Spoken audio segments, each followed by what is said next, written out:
What's up guys, welcome back to the channel.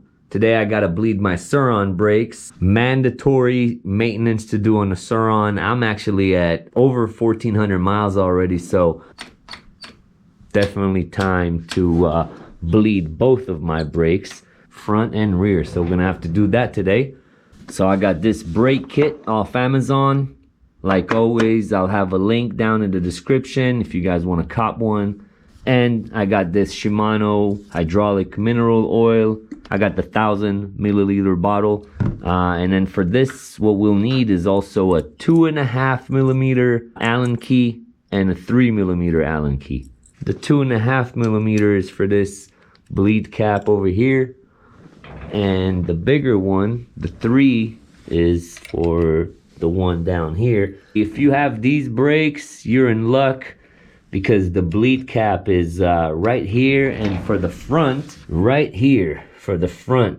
Now, usually you do the whole syringe back and forth situation. If you guys watch some of those videos, this oil is so dirty and disgusting that I just want to get rid of all of it. So I'm just gonna be opening the top cap over here and hooking up the kit, which I'll open in a second. I'll show you what it comes with. Finding the right one that fits here, and we'll connect the other one, and I'm just gonna squeeze new oil and let this new one just drip out, and not on the floor, of course.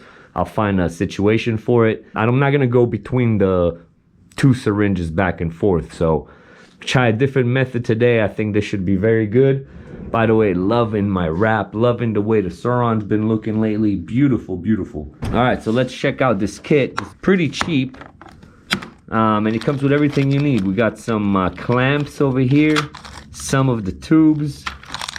Here's some of the connections we'll have to use. They're not the same. The top one is smaller than the bottom one, so to figure that out. Here's our syringes. So let me figure this whole situation out and which one of these connections I need. And I'll catch you guys in a little bit. All right, so let's get started. Already got my syringe filled with some of that fluid.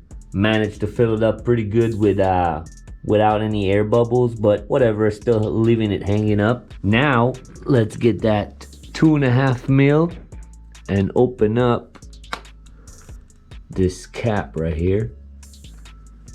Now when you open up this cap, there is a little rubber O-ring. Should come along with it. Make sure you got it. In this case, it's still in there, so I'm gonna take it out. Actually, I'm just gonna put the O-ring back on the bolt. All right, so I already figured out my fitting, and I threw on a little clamp thing over here, so let's screw that on. Screws on pretty easily. Okay, it's locked. I'm gonna leave it locked like that for now. Now, switch this. We need 3 mil, and just in case. All right, so you open up this screw right here. This little cap screw. This one does not have an O-ring. Put that aside. I'll grab my syringe, and we'll screw the syringe in. Grab another rag real quick. Just wipe off some of the excess here. So get this hanging for a second. Cool, so leave the syringe hanging for 1 second.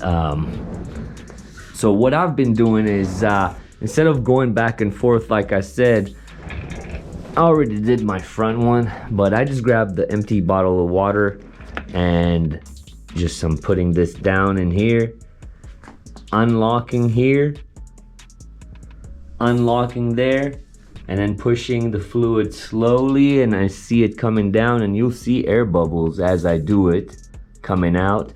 I don't care about this old fluid, it's okay by me. And let me set up a stand so I can use both hands while I do this and show you guys. Okay, so I hope you guys can see well. I got my empty water bottle right here. I got my syringe waiting. This is locked up here. This is locked. I'm just gonna put this in the water bottle, unlock it, grab my syringe, unlock it, and start pumping fluid. And there you go, already big air bubbles. I don't know if you guys can see the air bubbles coming out of that line.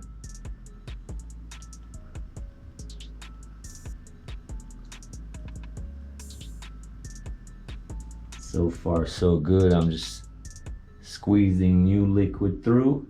I don't care about the old liquid. Now I'm not gonna push it all the way to the end because there might be some air and I might introduce new air into the system. So we're gonna avoid doing that. And this line has been clear of bubbles this whole time.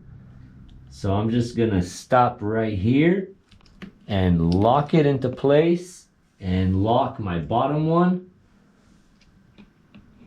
There you go. I can let this hang out over here. All right, let me grab my rag and just clean up over here in case it drips. And now I'm gonna keep this locked. I'm gonna actually, yeah, my bolt is already ready to go.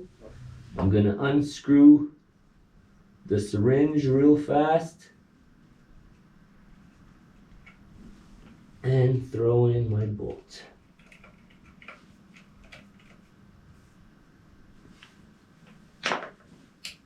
Wipe any excess oil. Give one last squeeze. Wipe. We're looking good. At this point, let's switch this head from 3mm to 2.5. Don't forget that O-ring. You can keep this locked. We don't want to open it. Unscrew this very easily and it should not even drip.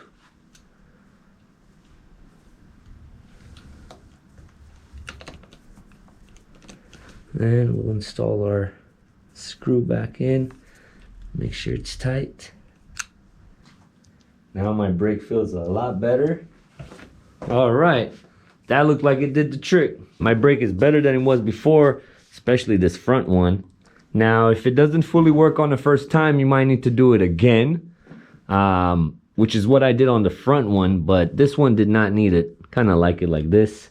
So yeah, that worked out perfectly. I know there's different ways to do it. One way is the double syringe way, going back and forth.